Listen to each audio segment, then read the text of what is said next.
Kabinet Prabowo Gibran, kompetensi atau akomodasi adalah tema satu meja di forum malam ini. Telah hadir di studio politisi Partai Demokrat Hersaki Mahendra Putra. Malam, Bang Hersaki. Malam. Kemudian ada Bang Dhanil Ansar Simanjuntak, juru bicara Prabowo Subianto. Malam, Bang Dhanil. Malam.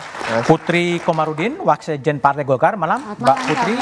Lalu Deddy Sitorus, Ketua DPP PDI Perjuangan. Malam, Bang Deddy. Dan Ketua Departemen Politik dan Perubahan Sosial CSIS Arya Fernandes. Selamat malam, Arya. Mas Budi. Saya mulai dari Bung Dhanil dulu.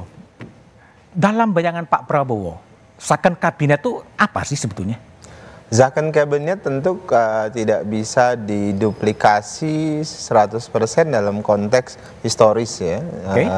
Artinya tidak berasal dari partai dan sebagainya. Yang diambil adalah tentu adalah profesionalisme dan skillfulnya. Jadi Pak Prabowo tentu ingin mendorong bagaimana kabinet beliau 5 tahun ke depan itu diisi oleh orang-orang yang profesional.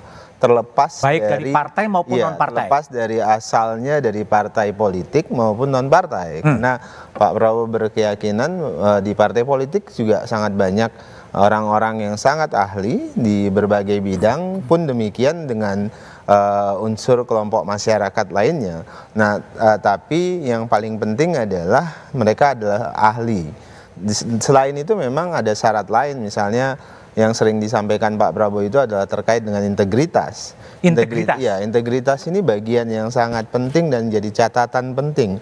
Belakangan hampir di semua agenda-agenda besar dalam pidato Pak Prabowo selalu menyelipkan kata-kata anti korupsi. Dan ini sebagai bentuk komitmen yang ingin beliau sampaikan kepada publik bahwasannya agenda anti korupsi itu sangat penting. Gimana bagi Pak Prabowo akan menguji integritas anti korupsi nanti terhadap calon-calon menterinya? Proses seleksi yang sedang dan akan terus dilakukan sampai dengan final penunjukan anggota kabinet akan dilakukan melalui langsung oleh Pak Prabowo dan tim kecil yang beliau bentuk. Itu sangat hati-hati terkait melihat rekam jejak atau track record masing-masing calon. Selain integritas tentu kompetensi tadi di awal, kemudian ketiga itu loyalitas, Mas Budiman. Loyalitas ini penting karena Pak Prabowo ingin memastikan ketika masuk dalam tim kerja kabinet Pak Prabowo, beliau ingin memastikan seluruh anggota kabinet itu memiliki loyalitas yang tinggi terhadap tugas-tugas mereka, terhadap presiden tentunya, tidak ada double standar, tidak ada dua kepala gitu. Ya, dua kepala dan sebagainya, tidak hanya ada satu kapten kapal di kapal yang bernama kabinet ini nanti, dan kita ingin memastikan, beliau ingin memastikan tentu semuanya punya komitmen tinggi terhadap agenda pembangunan. Kalau kita lihat ke historis ya, second kabinet kan dikenal pada era Soekarno dulu, menggunakan second kabinet ketika demokrasinya morat-marit, kondisinya morat-marit. Apakah kemudian dimunculkan kembali second kabinet karena memang kondisi sekarang seperti itu atau gimana? Bukan, konteksnya kan ketiga itu ada ketidakpercayaan terhadap partai politik. Kemudian second kabinet yang dibentuk Bung Karno pun tidak lama karena parlementer kan, mulai dari Pak Natsir, Wilopo, pun demikian dengan Pak Juanda, itu rata-rata tidak lama. Nah, yang ingin dikutip Pak Prabowo dari semangat Bung Karno itu adalah profesionalisme itu. Nah, artinya Pak Prabowo ingin menempatkan profesionalisme, keahlian itu sebagai tuan dari kerja-kerja kabinet beliau nanti. Jadi kita harus mengembalikan penghormatan terhadap keahlian, penghormatan terhadap kompetensi, itu menjadi bagian yang utama dalam kerja-kerja kabinet ke depan. Oke, kita coba dengar terlebih dahulu pidato dari Prabowo Subianto ya, yang bisa diputar. Jadi di depan ada Presiden Jokowi, di situ juga mengatakan bahwa Pak, maaf, karena Bapak milih orang-orang hebat, maka sebagian dari mereka akan menjadi kabinet dari Pak Prabowo. Kita dengar dulu bagaimana ucapan Pak Prabowo persisnya. Pak, maaf Pak, karena Bapak pilih orang-orang hebat, mungkin sebagian dari mereka di kabinet saya Pak nanti ini. Oke, Mbak Putri, jadi kalau dilihat dari pidato Pak Prabowo tadi, bagian dari kabinet Pak Jokowi akan menjadi bagian dari Pak Prabowo. Itu juga format dari Zaken sebenarnya. Ya, saya bisa bicara dari perspektifnya Partai Golkar misalnya. Kader-kader kami kan memang banyak juga yang latar belakangnya profesional, baik itu mereka pengusaha, akademisi atau mempunyai keahlian di bidang tersebut. Jadi kalau Pak Prabowo bilang orang-orang hebat yang mengisi kabinet Pak Jokowi hari ini itu akan beliau boyong juga ke kabinetnya, kami merasa sangat tersanjung tentunya dan berharap kalau tentu itu adalah kader-kader kami yang sekarang memang sudah ditempatkan di kabinetnya Pak Jokowi hari ini. Jadi kalau kita lihat misalnya sekarang Golkar ada 5 menteri, dan 1 wakil menteri. Kita punya Menko dan tentunya ada Kementerian Perindustrian, SDM, sekarang dijabat Pak Bahlil, Ketua Umum kami, Menpora, dan juga ada Wamendak, dan itu kita lihat mereka memang orang-orang yang mempunyai latar belakang dan harapannya mereka masuk semua dalam kabinetnya Pak Prabowo di situ. Ya, dan tentu mereka selama ini alhamdulillah sudah performanya sudah baik dan mendapatkan testimoni yang positif juga dari Pak Jokowi, dan tentu harapannya itu bisa menjadi benchmark nanti pada saat beliau-beliau ini tentunya berdiskusi kembali dengan Pak Prabowo terkait dengan masa depan, terkait dengan penempatannya. Oke, Bung Hersaki, kalau dibandingkan dengan kabinetnya Pak SBY dan tadi Pak Prabowo di depan Pak Jokowi mengatakan kabinetnya Pak Jokowi oke dan akan gabung, apakah second kabinet yang dibayangkan oleh Demokrat sebenarnya seperti apa sih? Ya, begini, ada kata second kabinet ini muncul karena ada keinginan bahwa kebijakan yang diambil ini nantinya akan benar-benar efektif, itu satu. Yang kedua, memberikan manfaat yang berdampak kepada masyarakat. Itu yang kami tangkap terkait dengan muaranya. Jadi berbicara mengenai second kabinet itu intinya di situ. Karena bagaimanapun Pak Prabowo ini kan punya mimpi, punya gagasan besar yang ingin dalam 5 tahun bisa dilaksanakan dan diwujudkan. Nah, untuk bisa mewujudkan itu tentu diperlukan orang-orang yang punya kompetensi, tentu disampaikan oleh Bang Daniel tadi, punya integritas dan juga punya loyalitas. Nah, kami melihatnya seperti itu. Lalu apakah kaitannya dengan orang partai atau bukan? Kalau kami melihatnya ada perbedaan ya. Ada perbedaan ketika bicara second kabinet sebagai konsep di era dulu, bahwa itu sepenuhnya terjadi di kabinet parlementer. Hari ini kita presidensial. Yang kedua, kita masih ingat juga hari ini kalau bicara mengenai second kabinet, setahu kami itu biasa terlepas dari ideologi.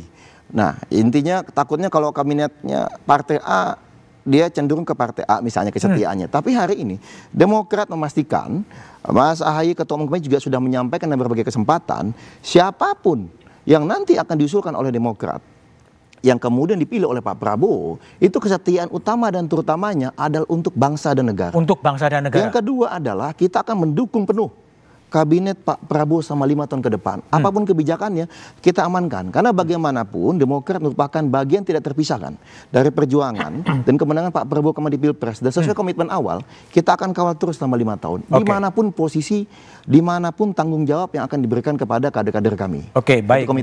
Bung Deddy, kalau soal second, apakah kabinet Presiden Jokowi dengan Ma'ruf Amin sekarang termasuk yang second, semi second, atau gimana? Itu kayaknya kabinet sakarepmu. Sakarepmu itu gimana? Iya kan mau-maunya presiden kan, karena memang prerogatifnya. Tapi kan kita kembali ke sejarah dulu lah. Second kabinet itu dari mana sih asalnya? Kan tadi sudah disebutkan, zaman tahun 57 sampai 59 itu ada kabinet Juanda. Karena sebelumnya kabinet Ali Sostromijoyo itu mundur, bubar. Sebelum-sebelumnya itu pada jatuh bangun. Kenapa? Karena situasi parlemen pada waktu itu, karena kita di era liberal pada waktu itu, sebentar-sebentar jatuh. Parlemen susah ngambil keputusan. Birokrasinya nggak efisien, nggak efektif. Lalu ada persoalan-persoalan di daerah, ada pemberontakan di Aceh, ada di Makassar, ada di mana-mana nih, Sumatera Barat gitu ya. Sehingga presiden lalu menunjuk Pak Juanda waktu itu untuk membentuk kabinet ahli. Terlepas dari partai politik pada waktu itu. Jadi tidak ada satupun anggota partai politik dalam kabinet Zaken yang dibentuk oleh Juanda. Pada waktu itu hanya ada 2 orang tentara militer pada waktu itu. Lalu itu di era waktu itu, pada saat itulah muncul yang namanya istilah demokrasi terpimpin. Terpimpin oleh apa? Terpimpin oleh ide. Ide itu oleh siapa? Oleh pemimpin besar revolusi, bukan terpimpin oleh ketua partai kan gitu. Jadi kemudian kita masuk ke era Orde Baru zaman Soeharto, ya itu sepenuhnya kabinet Golkar kan gitu. Karena partai lain kan cuma pendamping aja jadi partai politik. Hasil pemilu sudah ketahuan jauh sebelum pemilu. Nah di era reformasi orang sering menyebut kabinet gotong royong era Ibu Megawati itu sebagai kabinet Zakon. Karena apa? 2/3 anggota kabinet itu bukan dari partai politik. Hanya sepertiga. Bahkan PD Perjuangan pada waktu itu hanya 3 menteri. Ya, itu Menteri Bappenas waktu itu Pak Kwi Kian-gi, lalu ada Laksamana Soekardi, terus ada Menteri Tenaga Kerja Pak Jakob Nuawea waktu itu ya. Jadi itu yang sering disebut dan harap diingat pada zaman Ibu Megawati itu karena dia memang kabinet Zakon, akhirnya krisis ekonomi itu bisa dengan cepat diselesaikan. Kalau sekarang, tadi dulu kan jangan lompat dulu bos. Jadi itu dulu ya. Jadi sepertiganya saja yang dari partai politik sehingga memang bisa mendrive kebijakan nasional. Nah masuk ke masa Pak Jokowi kan hampir semua bisa dikatakan, bukan hampir semua, tapi almost 50% of the cabinet member itu dari partai-partai politik. Ya itu kan politik politik akomodasi gitu ya. Dan kalau sekarang muncul lagi dari Pak Prabowo untuk kabinet Zakon, saya kira memang sudah sepantasnya. Kenapa? Ini situasi yang dihadapi oleh Ibu Megawati pada tahun 2002 itu mirip yang dihadapi Pak Jokowi pada Pak Prabowo pada hari-hari ini. Situasi ekonomi kita jelek banget. Ya, lihat APBN kita, bagaimana kemampuan fiskal negara, bagaimana pendapatan negara dibandingkan dengan belanja, transfer daerah dan seterusnya. Ada defisit yang terus melebar, ada beban utang yang terus-menerus menumpuk, ada persoalan ekonomi yang dirasakan oleh rakyat, ada deflasi yang sudah 4 bulan berturut-turut nih. Krisis 1099 itu deflasinya 7 bulan ambruk. Kita sudah 4 bulan nih mengalami deflasi, yang artinya apa? Harga barang turun. Ya kan kemampuan daya beli masyarakat turun. Akhirnya apa? Ini gelombang PHK akan terus terjadi. Ya, ini ada persoalan yang sangat besar. Simpanan orang Indonesia 100 juta ke bawah itu 1,5 triliun berkurang 80%. Jadi ada persoalan cash dry out di bawah. Ditambah geopolitik kita ya, geopolitik dunia yang pernah kelar-kelar nih. Ya, urusan perang dagang Amerika dengan China, Eropa dihadapi dengan masalah-masalah lain ya, termasuk dampak Ukraina, Timur Tengah dan seterusnya. Ini ada persoalan yang sangat besar yang sedang dihadapi. Jadi sangat wajar kalau Zakon yang akan harus munculkan. Ya, tapi kan ini melakukan tidak semudah mengatakan. Mari kita lihat pembahasan di Balik soal Kementerian Negara itu disepakati. Ini cek kosong dikasih Pak Prabowo. Terserah mau berapa jumlah kabinetnya, mau bagaimana itu diberikan cek kosong nih ke Pak Prabowo. Bahkan kita dengar sudah mau 44 yang mau ditunjuk. Sekarang persoalannya kemudian adalah bagaimana orkestrasi besar ini ya dengan tambahan APBN sekitar 86 triliun kalau nggak salah atau 68 itu memang benar-benar ini jadi Zakon. Karena apa kemudian dengan persoalan yang kita hadapi secara global dan internal Indonesia sendiri ini kan menjadi problem. Di dalam rapat di Balik itu klausul tentang kabinet yang efisien dan efektif itu di drop. Di drop dalam pembahasan tentang Kementerian Negara. Jadi ini sekarang tantangan besar untuk Pak Prabowo. Beliau diberikan cek kosong.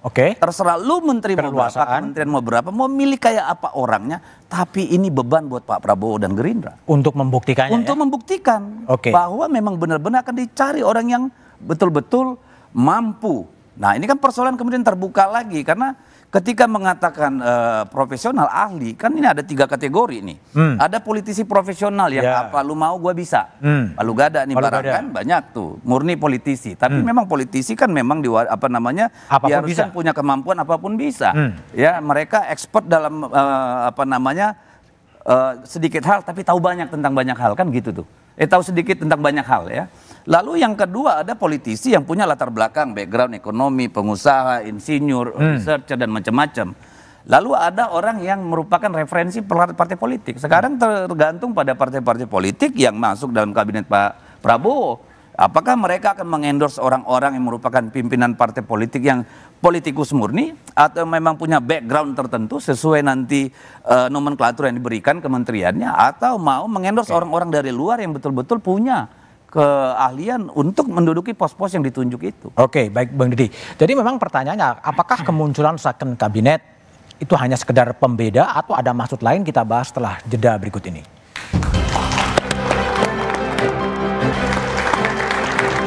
Masih bersama saya Budiman Tanjurjo di Satu Meja The Forum. Arya Fernandes, yang Anda bayangkan sebagai seorang peneliti, Zakon kabinet yang dibayang oleh Pak Prabowo seperti apa sih? Saya kira saat ini memang saya sependapat dengan Bang Deddy ya, bahwa ada kebutuhan yang besar dari sisinya Presiden terpilih Pak Prabowo Subianto untuk memberikan warna terhadap pemerintahan baru. Sekarang ini muncul ada ketidakpuasan terhadap banyak hal, dan Pak Prabowo berada dalam kondisi di mana ekspektasi publik terhadap pemerintahan baru cukup tinggi. Cukup tinggi. Ekspektasi itu misalnya tampak dari perolehan suara di pemilu presiden 58%, dan pencapaian itu adalah pencapaian terbesar pada presiden yang maju di putaran pertama, di periode pertama. Pak SBY 2004 dan Pak Jokowi 2014 itu tidak sampai 58%. Nah, yang kedua saya kira adalah soal memastikan adanya kepercayaan pasar. Confident pasar ini jadi penting juga, karena saat ini pertumbuhan ekonomi kita relatif stagnan. Angka kemiskinan dan orang kelas menengah kita juga menurun cukup dalam ya. Pada saat yang sama kita juga menghadapi situasi di mana masyarakat kita semakin menua, dan subsidi kita untuk banyak hal, energi dan segala macam juga diperkirakan akan meningkat. Belum ada disparitas dari sisi ketimpangan sosial, ketimpangan ekonomi yang terjadi. Jadi tekanan domestik saya kira juga menjadi kebutuhan yang penting yang membuat mau nggak mau Pak Prabowo harus membuat warna baru dalam pemerintahan. Jadi mengelola ekspektasi publik menjadi pekerjaan rumah dari Prabowo. Saya kira ya. Dan kalau Pak Prabowo kemudian mengatakan bahwa akan juga merekrut sebagian dari menteri-menteri Jokowi karena baik-baik, itu akan menjawab ekspektasi publik? Ya, saya kira hal lainnya juga adalah kita tahu juga bahwa Partai Gerindra bukan partai pemenang pemilu. Gerindra hanya finish di urutan ketiga, sementara pada satu sisi Partai Golkar berada menjadi partai terbesar di koalisi. Jadi kebutuhan untuk menjaga stabilitas di koalisi menjadi penting. Nah, dalam hal itu saya kira siapapun presidennya, itu akomodasi menjadi tidak mungkin terhindarkan. Tidak terhindarkan? Tidak terhindarkan. Paling tidak karena 3 alasan ya. Alasan pertama saya kira adalah soal efek sistem multipartai kita. Dalam sistem multipartai itu membuat tidak ada partai yang dominan di DPR. Sejak 2004 sampai sekarang tidak ada satupun partai yang mendapat suara di atas 25%. Dan itu membuat untuk memastikan stabilitas politik di DPR, Presiden terpilih mau nggak mau harus mengakumulasi dukungan partai politik. Yang kedua soal political finance. Political finance kita, party financing kita bermasalah. Sehingga partai kemudian melihat salah satunya cara untuk mendapatkan akses pada sumber-sumber pendanaan politik adalah masuk di kabinet. Dan itu terjadi pada semua kabinet ya, mulai dari kabinet pasca reformasi terutama. Karena kita tidak berhasil membenahi sistem pendanaan politik yang baik yang memungkinkan partai lebih independen. Yang ketiga saya kira soal efek ketidakjelasan koalisi kita. Kita menganut 2 model koalisi ya. Koalisi pra pemilu dan koalisi setelah pemilu. Koalisi pasca pemilu. Pasca pemilu lebih banyak? Pasca pemilu lebih banyak. Nah, sejak 2004 itu terjadi. 2004, 2009, partainya Putri yang ketika itu tidak mendukung Pak SBY, justru masuk di kabinet. Partainya Mas Zaky juga begitu. Masuk juga? Di periode kedua masuk juga. Dan kita sekarang juga melihat di akhir masa jabatan Pak Jokowi, hampir semua partai masuk kabinet. Bung Daniel, situasi itu yang membuat kemudian betul ada 4 menteri yang kemudian akan menjadi bagian dari kabinet Pak Prabowo Gibran. Pertama, sampai dengan detik ini belum ada statement resmi yang disampaikan Pak Prabowo, bahkan secara tertutup juga belum, setengah kamar juga belum ada Pak Prabowo menyebutkan jumlah 44 dan sebagainya, karena kita nggak tahu jelas dari mana jumlah yang bisa menyebutkan 44, karena semuanya orang, kemudian institusinya dan segala macam itu masih dalam proses pembahasan yang bisa berubah dan bisa diubah. Jadi Pak Prabowo hari ini dan tim kecil itu masih bekerja dalam proses menderifikasi program-program yang ada dalam bentuk institusi kementerian. Apakah ada kementerian yang digabungkan, kemudian ada yang dipecah jadi 2 dan sebagainya. Nah, diskusi itu terus berlanjut tentu sampai dengan detik ini. Nah, kepentingan Pak Prabowo apa? Kepentingan Pak Prabowo sebenarnya adalah bagaimana program-program yang disampaikan pada saat kampanye itu bisa bisa dilaksanakan segera mungkin melalui institusi kementerian yang ada. Kalau kemudian program itu tidak bisa handle atau di cover oleh satu kementerian, maka kita butuh badan atau kementerian baru, atau kalau ada kementerian yang dianggap itu tidak efektif selama ini, itu bisa digabung. Nah, ini dilakukan Pak Prabowo ini dalam rangka memastikan efektivitas dan program-program itu bisa berjalan dengan baik. Itu poinnya. Kemudian bentar ke Mbak Putri dulu. Mbak Putri, tadi ada penyebutan bahwa koalisi sebelum dan sesudah itu beda. Sebelum sedikit, tapi sesudah pemilu kemudian menjadi gemuk gitu. Kalau Golkar memang praktek politik Indonesia memang harus gitu ya? Ya. Kalau kami kan melihatnya konsolidasi dari kekuatan politik yang ada di Indonesia pasca pemilu itu memang sangat penting. Terutama tadi tantangan-tantangan yang Bang Deddy sudah sampaikan kan. Pertumbuhan ekonomi kita stagnan misalnya, terus kondisi geopolitik yang tidak pasti. Jadi kita membutuhkan seluruh kekuatan untuk sama-sama kita berkontribusi dalam menghadapi kondisi yang serba ketidakpastian ini. Jadi makanya wajar kalau kita melihat kondisi pasca pemilihan presiden di setiap pemilu itu biasanya semakin banyak parpol yang bergabung karena mereka pun ingin berpartisipasi dalam pembangunan yang direncanakan oleh presiden dan juga wakil presiden yang terpilih. Makanya partai saya, kalau tadi Mas Arya bilang sebelumnya tidak bergabung di koalisi tapi tetap ada di kabinetnya Mas Herzaki seniornya, itu karena memang kita selalu mengupayakan kita bisa menyumbangkan ideologi karya kekaryaan kita terhadap kabinet manapun yang pada saat itu sedang menjabat, dan itu pun yang kita pegang teguh pada hari ini. Jadi kita tentu sangat membuka tangan yang lebar kepada teman-teman parpol lain yang ingin bergabung ke KIM pasca pemilu ini. Dan saya yakin juga pasti partai lain berpandangan demikian. Oke, baik. Jaki, kalau Putri kan mengatakan semuanya ingin berkontribusi untuk negara bangsa. Tapi ada juga yang pandangan ya ingin dalam kekuasaan lah, madunya kan enak. Tapi jawabannya setelah jeda berikut ini aja. Oke, masih bersama saya Budiman Tanrujo di Satu Meja The Forum. Herzaki Mahendra Putra.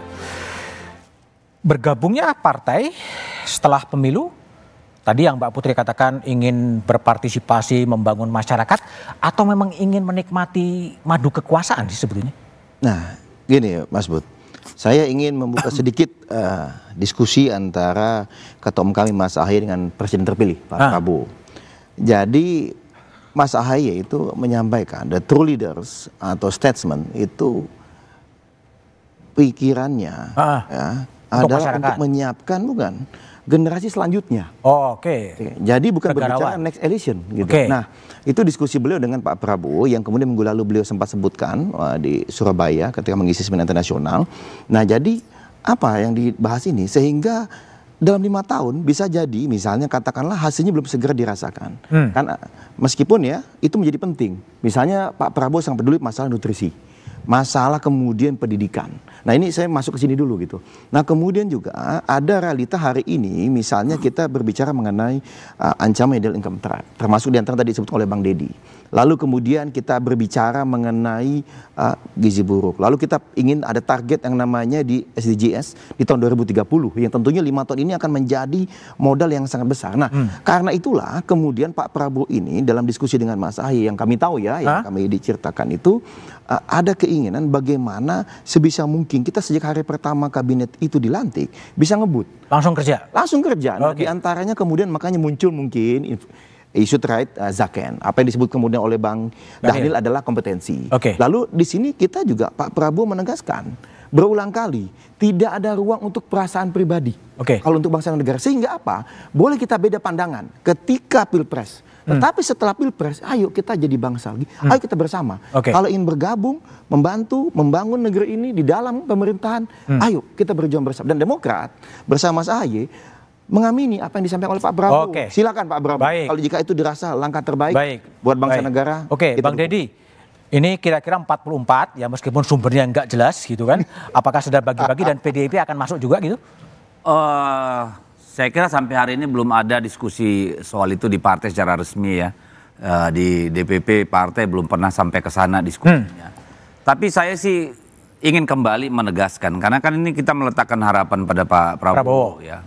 Jadi kalau pengalaman Ibu Mega dulu itu kan beliau selalu nanya itu. Misalnya pada Pak Murdiono, ya pada siapapun senior-senior di pemerintahan Orde Baru pada waktu itu, nanya siapa nih orang-orang yang kemudian kira-kira bisa dipakai. Saya kira hal yang sama juga bisa dipakai oleh Pak Prabowo nanti. Nanya kepada mereka-mereka yang lebih senior, bahkan mungkin ke menteri-menteri yang mungkin tidak dipakai lagi, kira-kira pemetaan Anda siapa sih yang bisa cocok di tempat Anda? Itu bisa saja. Karena persoalannya gitu loh. Persoalannya kan kalau memang mau betul-betul Zaken itu kabinet, tentu orang-orang yang mumpuni. Tidak saja secara teknis tetapi juga secara leadership. Dan lebih penting lagi tentu harus bisa berkomunikasi dengan parlemen. Karena tanpa komunikasi yang baik dengan parlemen itu bisa zonk juga itu kementerian. Dan itu sudah kita alami juga yang begitu-begitu. Nah saya kira soal apakah masuk ke dalam pemerintahan atau tidak, saya kira kita lihat nanti kepentingan bangsa dan negara. Tapi kami pada pemahaman bahwa negara ini sedang tidak baik-baik saja. Pemerintahan Pak Prabowo ini adalah pemerintah cuci piring. Ya kalau menurut kami karena begitu banyak. Piringnya siapa yang dicuci? Cuci piringnya Pak Jokowi dong. Pemerintahan Jokowi selama 10 tahun. Karena banyak sekali yang disembunyikan under the carpet nih. Ya, jadi saya kira untung nih Pak Prabowo ngirim Thomas Jiwandono misalnya Kementerian Keuangan. Sehingga antara hayal gitu ya, katakanlah visi dengan realita itu bisa ketemu. Sehingga yang tadinya mau anggaran 250 triliun untuk makan gratis itu terjun bebas jadi sekitar berapa? 14. Itu kan artinya udah bertemu dengan realita, antara keinginan dan realita ketemu fakta brutal begitu. Oh ternyata kita belum bisa gitu. Baik Bung Deddy. Bung Arya tadi kan mengatakan maunya gaspol, begitu hari pertama langsung kerja. Tapi kalau betul 44 menteri, apa nggak berkutat nanti cari kantor lah, bikin nomenklatur surat dan lain sebagainya? Ya dulu saya ingat ketika masa Orde Baru itu ada semacam satir ya pada DPR sebagai stempel kabinet, stempel pemerintahan. Orde Baru ya? Iya Orde Baru. Sekarang bukan enggak juga? Nah, nyaris ya. Bisa juga lah. Kalau melihat pengalaman Omnibus Law kan tukang stempel. Terus kita kan berharap kita sudah melaksanakan pemilu yang demokratis itu 6 kali.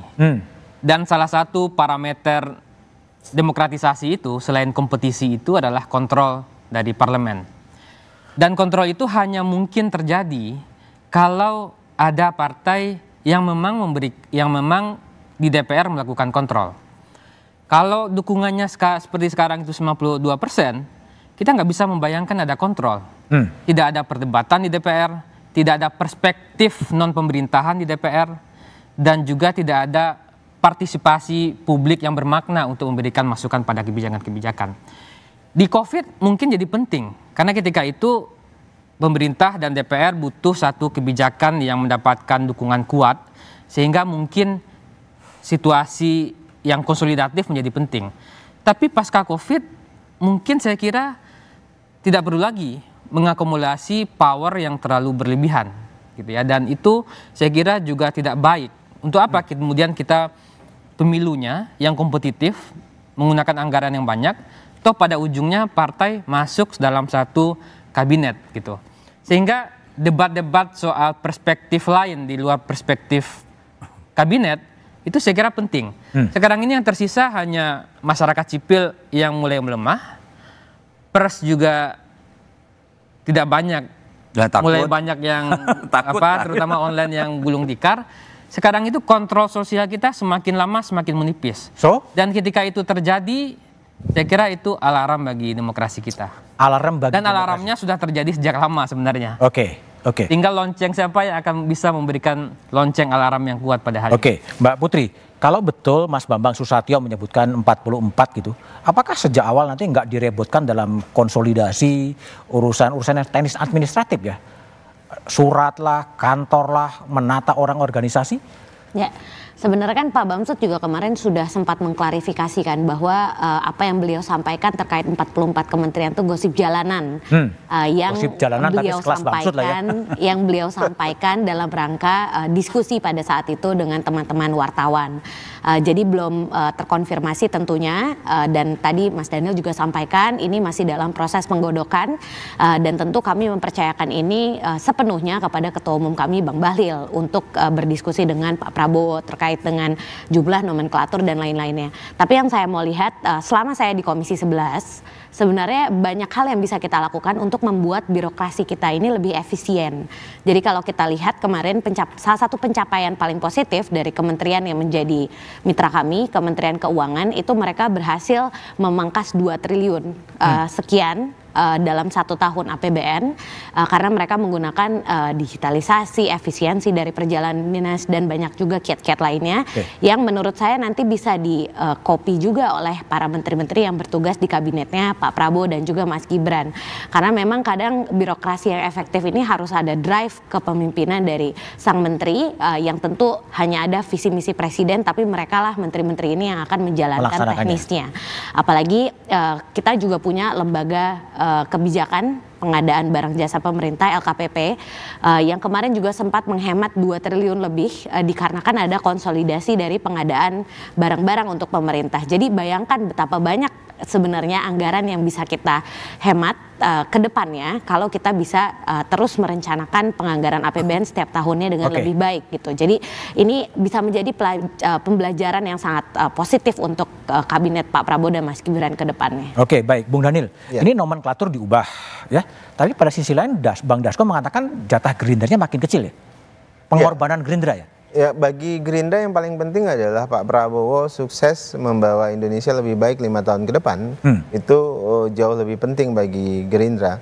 Nah, terlepas nanti perwakilan Gerindra yang menjadi menteri berapa itu diserahkan sepenuhnya kepada Pak Prabowo tentu, karena beliau hafal betul siapa yang punya kompetensi khusus yang dibutuhkan oleh Pak Prabowo dari Partai Gerindra, siapa yang tidak. Jadi yang jelas komitmen Pak Prabowo hari ini itu ingin melakukan, saya menggunakan istilahnya itu adalah akumulatif advantage. Akumulasi advantage. Iya, jadi mengakumulasikan kemajuan-kemajuan yang sudah dimulai oleh pemimpin-pemimpin sebelumnya, atau kita sering nyebutnya rejim-rejim sebelumnya.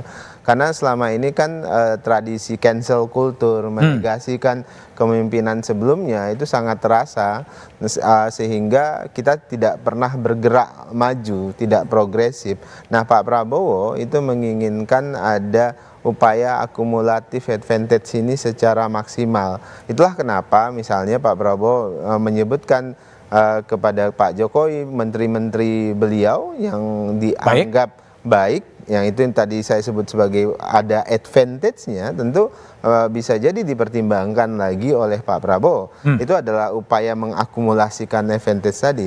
Termasuk kemudian Pak Prabowo bicara dengan Pak SBY terkait dengan banyak hal, karena banyak advantage yang dihasilkan masa pemerintahan Pak SBY, dan sebentar lagi juga Pak Prabowo akan mendengarkan advantage yang mungkin akan disampaikan juga oleh Bu Megawati. Dan ini penting bagi Pak Prabowo, dan tentu dalam historis kita juga ingat sampai dengan Bung Karno, beliau semuanya punya legasi yang positif. Nah, itu yang kami sebut sebagai politik Pak Prabowo ke depan, itu adalah politik akumulatif advantage itu. Oke, baik Bung Dedi. Tadi sudah dibuka oleh Bang Daniel bahwa akan ada pertemuan antara Pak Prabowo dan Ibu Megawati. Ini kelihatannya sinyal-sinyal untuk PDIP masuklah, tapi jawabannya setelah jeda berikut ini aja.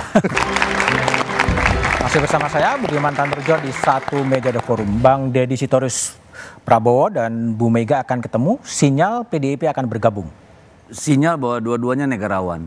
Saya kira Bu Mega belakangan ini sering teriak kan untuk mengingatkan kita bahwa kita tidak dalam situasi baik-baik saja. Artinya? Jadi artinya apa? Artinya Pak Prabowo dari awal itu memang harus benar-benar hati-hati. Kalau tadi seperti dikatakan gitu dilantik langsung kerja, itu harapan kami juga di PD Perjuangan. Karena memang kita nggak bisa nunggu nih. Jadi saya kira walaupun singkat masa pemerintahan Ibu Mega itu 3 tahunan gitu ya, tapi lihat, kita bisa keluar dari krisis ekonomi yang luar biasa. Kita bisa keluar dari krisis sosial yang begitu luar biasa. Nah, kalau mau mengikuti apa yang isu yang sekarang tadi dikatakan itu akan melar sampai 44, lalu banyak wamen-wamennya. Saya kira Pak Prabowo, saya ingin pesan nih sebagai orang politisi, tolong Pak, nggak usah. Nggak usah. Kenapa? Karena kita belajar, coba lihat dari proses pemerintahan Gus Dur, di mana beliau kalau nggak salah itu membubarkan 2 kementerian.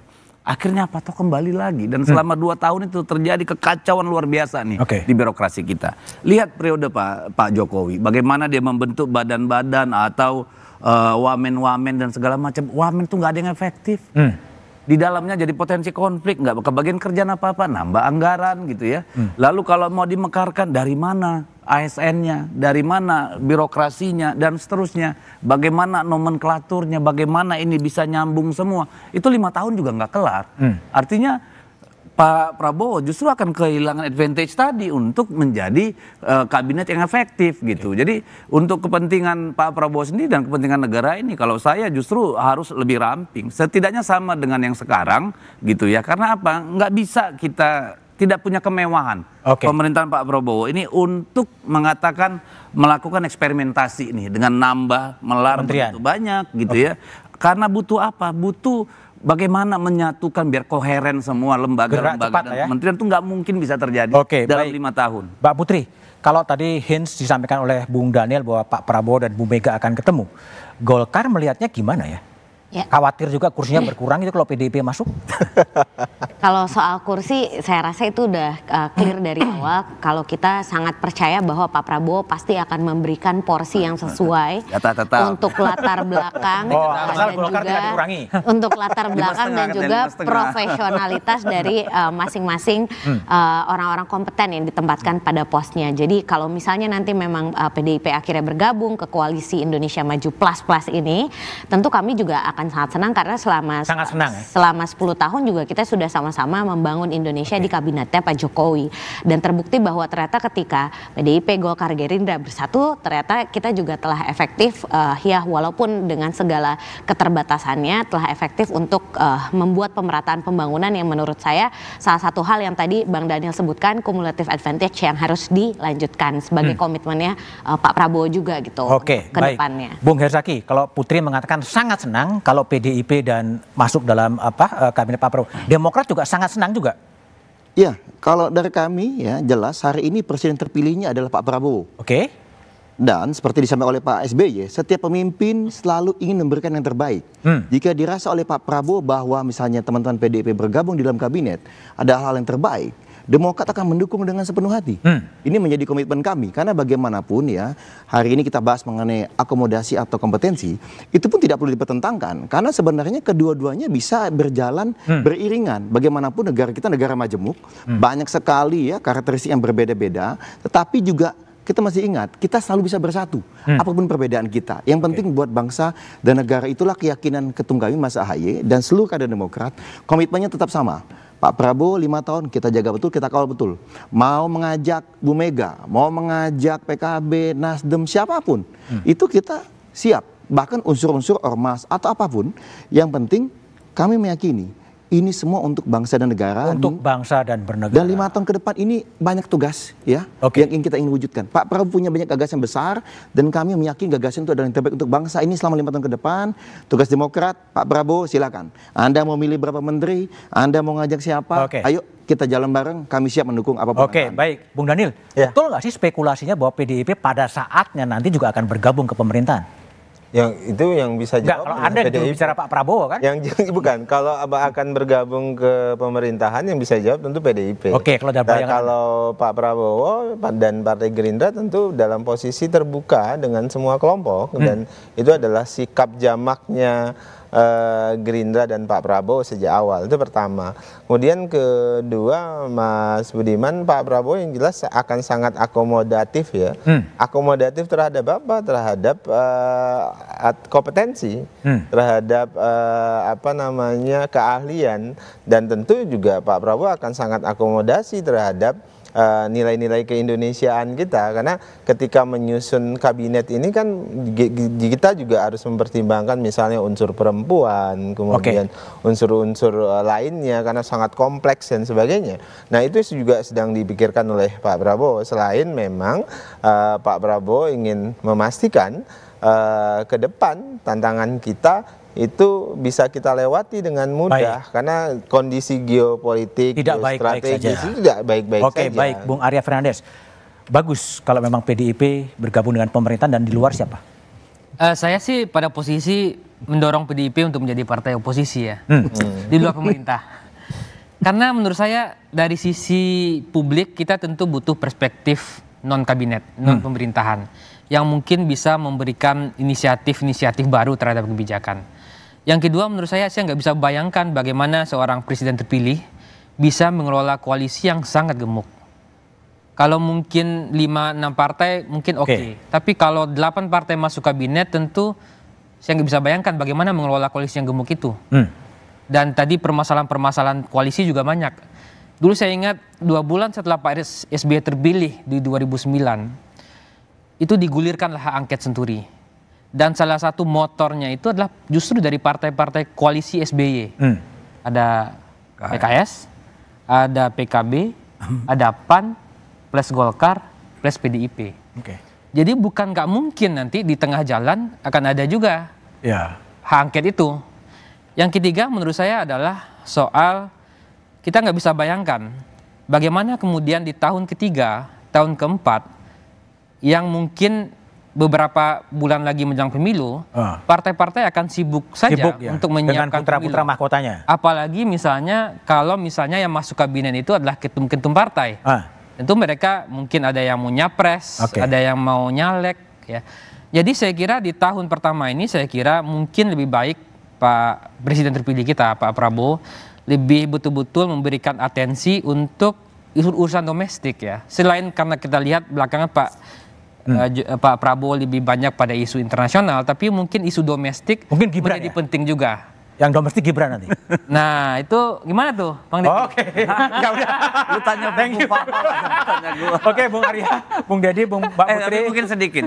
Enggak pendek. Mas Budiman ya pendek aja. Saya kira soal PDI Perjuangan di dalam atau di luar pemerintahan, saya kira komitmen kita tetap. Bagaimana pemerintahan ini bisa melaksanakan tugasnya dengan baik, kepentingan bangsa dan negara bisa terjaga. Saya kira itu komitmen kita. Oke, indah semuanya ya. Oke, baik. Isu kabinet saken atau non saken bukanlah isu penting bagi publik. Melunasi janji kemerdekaan, mengatasi kemiskinan, menghadirkan keadilan dan kesejahteraan rakyat adalah misi suci seorang pemimpin yang telah diberi mandat oleh rakyat. Pemimpin tak perlu lagi direcoki dengan urusan teknis, birokratis, administratif kementerian yang mungkin akan sangat melelahkan. Demikian Satu Meja di Forum malam ini. Sampai jumpa pekan depan. Selamat malam dan terima kasih.